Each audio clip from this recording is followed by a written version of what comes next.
ओम नमो भगवते वासुदेवाय। श्रीमद्वाल्मीकिरामायणम् अयोध्याकाण्डम् त्रयोदशाधिकशततमः सर्गः। पादुकाग्रहणम्। तद शिरसि कृत्वा तु पादुके भरतस्तदा आरुरोह रथं हृष्टः शत्रुघ्नेन समन्वितः। वसिष्ठो वामदेवश्च जाबालिश्च दृढव्रतः। अग्रतः प्रययुः सर्वे मन्त्रिणो मन्त्रपूजिताः। मन्दाकिनीं नदीं पुण्यां प्राङ्मुखास्ते ययुस्तदा प्रदक्षिणं च कुर्वाणाः। चित्रकूटं महागिरिं पश्यन्दादु सहस्राणि रम्याणि विविधानि च। प्रययौ तस्य पार्श्वेन ससैन्यो भरतस्तदा अदूरात् चित्रकूटस्य ददर्श भरतस्तदा आश्रमं यत्र स मुनिः भरद्वाजकृतालयः। सतमाश्रममागम्य भरद्वाजस्य बुद्धिमान् अवतीर्य रथात् पादौ भवन्ते कुलनन्दनः। ततो हृष्टो भरद्वाजः भरतं वाक्यमब्रवीन्।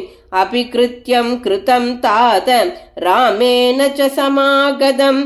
एवमुक्तस्तु भरतः भरद्वाजेन धीमता प्रत्युवाच भरद्वाजं भरतो भ्रातृवत्सलः। स याच्यमानो गुरुणा मया च दृढविक्रमः। राघव परमप्रीतः वसिष्ठं वाक्यमब्रवीत्। पितुप्रतिज्ञां तामेव पालयिष्यामि तत्त्वतः। 14 हि वर्षाणि या प्रतिज्ञा पितुर्मम। एवमुक्तो महाप्राज्ञः वसिष्ठः प्रत्युवाचः। वाक्यज्ञो वाक्यकुशलं राघवं वचनं महत्। एते प्रयच्छ संहृष्टः पादुके हेमभूषिते। अयोध्यायां महाप्राज्ञ योगक्षेमकरे तव। एवमुक्तो वसिष्ठेन राघव प्राङ्मुखस्थितः। पादुके अधिरुह्यैते मम राज्याय वै ददौ। निवृत्तोऽहमनुज्ञातः रामेण सुमहात्मना। अयोध्यामेव गच्छामि गृहीत्वा पादुके शुभे। एतच्छ्रुत्वा शुभं वाक्यं भरतस्य महात्मनः। भरद्वाजशुभतरं मुनिर्वाक्यमुवाच तं। नैतच्चित्रं नरव्याघ्रे शीलवृत्तविदाम्बरे। यदार्यं त्वयि तिष्ठेत्तु निम्नोत्सृष्टमिवोदगम्। अनृणः स महाबाहुः पिता दशरथस्तव। यस्य द्वमीदृशः पुत्रः धर्मज्ञो धर्मवत्सलः। तं ऋषिं तु महात्मानम् उक्तवाक्यं कृताञ्जलिः। आमन्त्रयितुमारेभे चरणावुपगृह्य च। ततः प्रदक्षिणं कृत्वा भरद्वाजं पुनः पुनः। भरतस्तु ययौ श्रीमान् अयोध्यां सह मन्त्रिभिः। यानैश्च शकटैश्चैव हयैर्नागैश्च सा च मूहुः। पुनर्निवृत्ता विस्तीर्णा भरतस्यानुयायिनीं।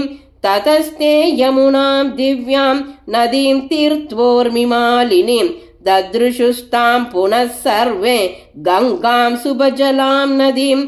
तां पुण्यजलसम्पूर्णां सन्तीर्य सह बान्धवः। शृङ्गिबेरपुरं रम्यं प्रविवेश स सैनिकः। शृङ्गिबेरपुरात् भूयः त्वयोध्यां सन्ददर्शः। अयोध्यां च ततो दृष्ट्वा पित्रा भ्राता विवर्जितां। भरतो दुःखसन्तप्तः सारथिं चेदमब्रवीत्। सारथे पश्य विध्वस्ता सायोध्या न प्रकाशते। निराकारा निरानन्दा दीना प्रतिहतस्वना। इत्यार्षे श्रीमद् रामायणे वाल्मीकिये आदिकाव्ये चतुर्विंशतिसहस्रिकायां संहितायाम् अयोध्याकाण्डे पादुकाग्रहणं नाम त्रयोदशाधिकशततमः सर्गः। श्रीदाशरथाय विद्महे सीतावल्लभाय धीमहि तन्नो राम प्रचोदयात्। जानकीकान्तस्मरणं जय जय राम राम।